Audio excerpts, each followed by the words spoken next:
तो ये मान सही आ रहा है। ठीक है, फिर से आपके कॉन्सेप्ट को समझना। लाइनें परपेंडिकुलर से तो उनका स्लोप क्या आएगा, -1 आएगा। ठीक है, एक वीडियो को डबल से देखना, एक बार क्वेश्चन को पढ़ना, पहले से समझना, फिर उसके बाद सोल्व करना। ठीक है, इसको नोट करना और क्वेश्चन को बार बार देखो, अगर एक बार में समझ में नहीं आ रहा है तो।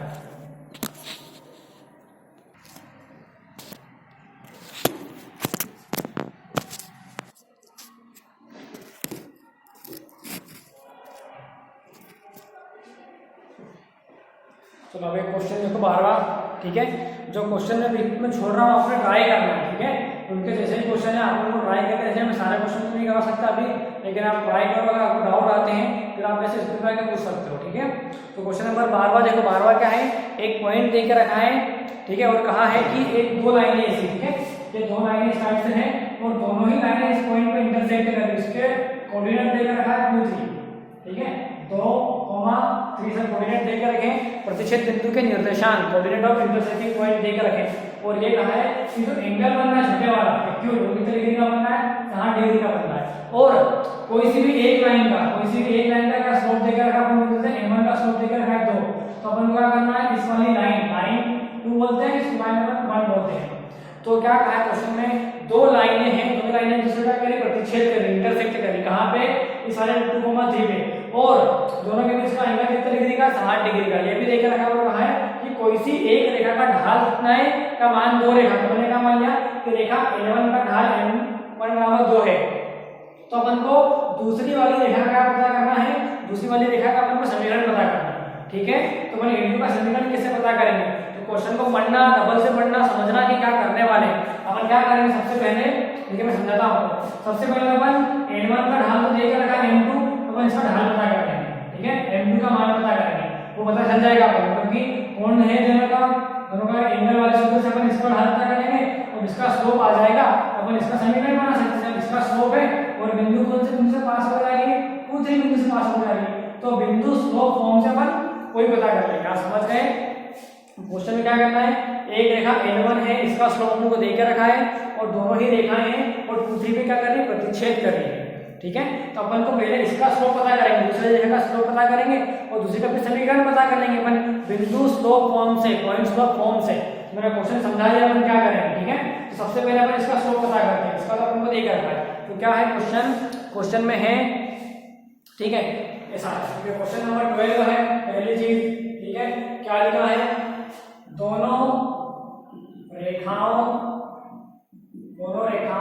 के बीच का कोण, सबसे पहले ये लेकर है। ठीक है, एंगल बिटवीन 2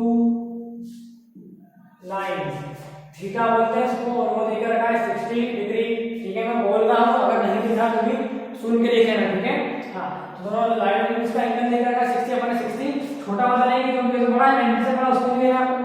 और क्या लेकर रखा है, आगे लेकर रखा है कि दोनों रेखाओं का इंटरसेक्टिंग पॉइंट, मतलब दोनों ही रेखाएं कहां पे प्रतिच्छेद कर रही है, और 2 3 में प्रतिच्छेद कर रही है। अपन वो लिखते हैं इंटरसेक्टिंग पॉइंट। तो प्रतिच्छेद बिंदु दोनों रेखाओं का, ऐसा रेखाओं का प्रतिच्छेद बिंदु, इंग्लिश में क्या लिखेंगे, इंटरसेक्टिंग पॉइंट ऑफ लाइंस। तो ये क्या लेकर रखा है, इसको बोलते हैं ये मान लेते हैं, कुछ भी मान लेते हैं, तो मानते हैं कि मान लेते हैं। और क्या लेकर रखा है, 2, 3। अब और क्या लेकर रखा है, एक रेखा का ढाल, ठीक है, पॉइंट क्या बोलेंगे, स्लोप ऑफ वन लाइन। अपन को यहाँ पे इसका मतलब नहीं कौन सी लाइन, एक लाइन का स्लोप दिखेगा तो उसी को पता कर सकते हैं। ठीक है, तो ये सब है, अपन क्या बोलते हैं, स्लोप ऑफ लाइन 1, इसको बोलते हैं अपन M1 बराबर। ठीक है, तो M1 इक्वल टू क्या बोलते हैं, 2। ये देकर रखा उसने, एंगल तो एक ही है, ठीक है, पॉइंट भी एक ही, लेकिन स्लोप दो है। ठीक है, तो अपन क्या करना है, इसका मान लेके अपन ये वाली लाइन का अज्यूम करके इसका लाइन स्लोप देकर रखा है, तो अपन को इसकी इक्वेशन फाइंड करना है। दूसरी लाइन की जिसका स्लोप नहीं देकर रखा है, इसका स्लोप दिया है, तो इसकी लाइन पता करना है। ठीक है, अपन कैसे फाइंड करेंगे, फॉर्मूला है अपने पास, अपन अज्यूम करेंगे। सबसे पहले मानेंगे, क्या मानेंगे कि दूसरी रेखा का स्लोप क्या है, M2 मान लेते हैं। ठीक है, तो मैं देखो माना ऐसा दूसरी रेखा का ढाल, ठीक है, slope of second line m2, ठीक है, कितना हो जाएगा m2, यहाँ लिखो direct slope of second line, second line का स्लोप। अब दोनों लाइन के बीच का एंगल देकर है ना अपन को, ठीक है, जब एंगल दे के रखा है तो हमारा फॉर्मूला कौन सा काम में आएगा, एंगल बिटवीन टू लाइन का, तभी हमको दूसरा स्लोप मिलेगा लाइन का। तो फॉर्मूला ये है कि tan थीटा इक्वल टू होता है m2 minus m1 upon 1 plus m1 into m2। यहाँ से आपको स्लोप मिल जाएगा। देखो आपको इतनी प्रैक्टिस करना है कि पता चलना चाहिए कौन सा फॉर्मूला काम में आएगा, क्या करने वाले हैं हम। स्ट्रेट लाइन के सारे क्वेश्चन ऐसे ही होंगे, ठीक है, आपको पता ही नहीं चलेगा क्या करना है। सबसे पहले सोचो कि क्या करना है, कहाँ से कौन सी चीज मिलेगी। देखो आपको कौन सा कॉन्सेप्ट काम में आ रहा है, एंगल वाला काम में आ रहा है, दो लाइनों के बीच का एंगल। तो उसने कहा है कि दो लाइनों के बीच का कोण है, तो उसका कॉन्सेप्ट यूज कर रहे हैं। तो इसकी tan थीटा की वैल्यू कितनी 60 डिग्री, तो tan 60 की वैल्यू कितनी होगी, यहाँ पे ऐसा आ जाएगा tan 60 डिग्री बराबर m2 की वैल्यू तो फाइंड करना है, ठीक है, m1 की वैल्यू 2 है, माइनस क्या जाएगा 2 अपॉन 1 प्लस m1 क्या मान 2 है और m2 की वैल्यू फाइंड करना है। tan 60 की वैल्यू कितनी होती है √3, ठीक है, तो आ जाएगा √3 equal to m2 minus 2 upon 1 plus 2 m2, ये आ जाएगा। इसको इधर शिफ्ट कर देते हैं अपन, यहाँ से देखना इसको इधर लाएंगे तो क्या बन जाएगा, ये √3 1 plus 2m2 equal to m2 minus 2, इसके डिवाइड में अपन इधर तो 1 ही मल्टीप्लाई में जाएगा, इसके मल्टीप्लाई में जाएगा, तो यहाँ बनेगा √3 plus 2 √3m2 equal to m2 minus 2। अब क्या करें अपन, सबको इधर ले आते हैं, m2 को इधर शिफ्ट कर लेते हैं, बाकी सबको इधर कर लेते हैं। तो 2 √3m2 माइनस m2, इधर 2 √3m2 है तो इधर ले आते हैं और माइनस 2 माइनस √3, इसको उधर शिफ्ट कर देते हैं ऐसा, ठीक है। ये देखो -2 है तो ये √3 को उधर शिफ्ट कर देते हैं, ऐसा बन जाएगा। और यहाँ पे इस टाइप से ये, अब यहाँ पे क्या करते हैं अपन, कुछ गलती तो नहीं कर रहे हैं, इसका √3 प्लस 2m2, अच्छा ये 2 नहीं आएगा ना, 2 तो आएगा तो वैल्यू है, ठीक है, तो 2 भी आएगा, तो √3m2 बन जाएगा। चलो देखते हैं क्या होता है। अब यहाँ पे देखो m2 कॉमन लेने से क्या बचेगा 2√3 माइनस 1, 2√3 माइनस 1 और बचेगा कॉमन लेंगे तो m2 बराबर आएगा -2 माइनस √3, यहाँ से m2 की वैल्यू मिलेगी आपको -2 माइनस √3 डिवाइड बाय 2√3 माइनस 1, ये आ गई m2 की वैल्यू। और यहाँ पे कुछ सॉल्व हमारे साथ लिख रहा है, ठीक है। तो अब क्या करना है, यहाँ पे रेशनलाइजेशन करके देखो, ठीक है। अब यहाँ पे अपन थोड़ा सा चेक कर लेते हैं ये क्वेश्चन कैसे आगे होगा। सिंपल करना है, यहाँ से पूरा मैं सिंपल कर देता हूँ, फिर आपको इसमें डालूंगा वीडियो में, ठीक है।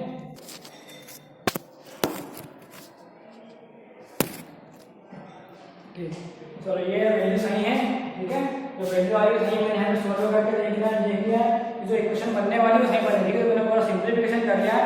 मैं आपको समझाना है, अगर मैं यहाँ पे आपके सामने करता तो टाइम ज़्यादा होगा वीडियो में, ठीक है, तो आपको समझ में कुछ भी नहीं आता। अपन क्या करने वाले हो, यहाँ पे जो कर किया है मैंने आगे आपको समझाता हूँ, इसमें सिंप्लीफिकेशन था ये मैंने कर लिया, ठीक है। अब आप इसको समझो, अब इसको कैसे समझोगे, देखो तो लाइन 2 थे, मैंने डायग्राम हटा दिया वहाँ से, तो लाइन 2 थी ना अपनी जिसका अपन इक्वेशन फाइंड करने वाले थे, तो लाइन ऐसे होती है, यहाँ पे जो पॉइंट था वो 2,3 था ये वाला पॉइंट, तो अपन को ये वाली लाइन की इक्वेशन फाइंड करना थी। इसका ढाल m2 की वैल्यू 2 देकर रखे थे हम, इसका स्लोप m2 था, इसकी इक्वेशन अपन को फाइंड करना है, ठीक है। वो वाली लाइन की इक्वेशन को फाइंड करना थी, ये वाली यहाँ पर जो बनाई थी ऐसे, ठीक है। तो ये वाली लाइन कौन से पॉइंट से पास होकर जा रही है, 2 3 से पास होकर जा रही है, इसका स्लोप क्या निकल गया m2 इक्वल टू -2 माइनस √3, इसका स्लोप निकल गया। सेकंड लाइन का स्लोप आ गया। अब ये उस लाइन का इक्वेशन फाइंड करना है जिसका स्लोप ये है और ये दूसरी वाले पॉइंट से पास होकर जा रही है, तो अपन फाइंड कर सकते हैं 2 पॉइंट कौन से पॉइंट के स्लोप फॉर्म से, तो क्या लिखेंगे यहाँ से ऐसे लिखेंगे, ठीक है। क्या लिखेंगे या फिर सीधे लिखो, आपको मैं समझाता हूँ आपको, बिंदु प्रवणता रूप से या पॉइंट स्लोप फॉर्म से। तो यहाँ पे क्या हो जाएगा, अपन को मालूम है y minus y1 equal to m x minus x1, ये फॉर्मूला है, ठीक है। स्लोप अपने पास आ गया है, पॉइंट हमने को पहले से देकर रखा है, तो इस स्लोप से ये दूसरी वाली रेखा का स्लोप है, तो मैंने डायग्राम बनाया रखा था ना, उसका स्लोप है ये। तो इसका अपन को इक्वेशन पता करना था, तो वहां पे वैल्यूज प्लेस कर दो। तो यहाँ पे क्या मिलेगा, ऐसा y माइनस y1 को मैं 3, m की वैल्यू क्या पता है, ये वाली मैं माइनस कॉमन ले लेता हूं, ऐसा अंदर लेता हूं 2 plus root 3 upon 2 root 3 minus 1, उधर का x माइनस 2 आ जाएगा, ठीक है, इस टाइप से। अब इसका मल्टीप्लाई कर दो इधर, ठीक है, नीचे से डिवाइड में, ये ऐसा बन जाएगा y minus 3 into 2 root 3 minus 1 equal to minus 2 plus root 3, ठीक है, यह जाएगा x माइनस 2, ठीक है। अब मल्टीप्लाई कर लेते हैं, y का मल्टीप्लाई करते हैं पहले में, तो y का मल्टीप्लाई ऐसे कर लेते हैं 2 रूट 3 माइनस 1, ऐसा बन जाएगा। अब माइनस 3 का मल्टीप्लाई करते हैं, तो माइनस 3 का मल्टीप्लाई करेंगे 3 टू 6, यहाँ आएगा 6 रूट 3, इस माइनस 3 का मल्टीप्लाई इसमें करेंगे तो प्लस के 3 बन जाएंगे। ध्यान से समझना, मैंने y का मल्टीप्लाई पूरा अंदर नहीं किया है, ऐसा कॉमन लेके रखा हुआ है, अंदर मल्टीप्लाई करने से मतलब भी नहीं, क्योंकि जो लास्ट में इक्वेशन है वो इक्वेशन ऐसे ही आ गई है। और इक्वल टू तो देखो इधर इक्वल टू इधर इसका तो minus 2 plus root 3x, x का मल्टीप्लाई पूरे में किया, अब माइनस 2 का मल्टीप्लाई करो इसमें, तो ये माइनस और ये माइनस प्लस बन जाएगा, ठीक है, ये प्लस था, ये माइनस तो माइनस बन रहा, ये माइनस और ये माइनस प्लस बन गए। 2 का मल्टीप्लाई 2 में करेंगे तो 4 आएगा, 2 का मल्टीप्लाई इसमें करेंगे तो रूट 3 आएगा, ठीक है, प्लस का 2 रूट 3, ठीक है, ये प्लस का रूट 3 आएगा क्योंकि दोनों अंदर नेगेटिव है, ठीक है।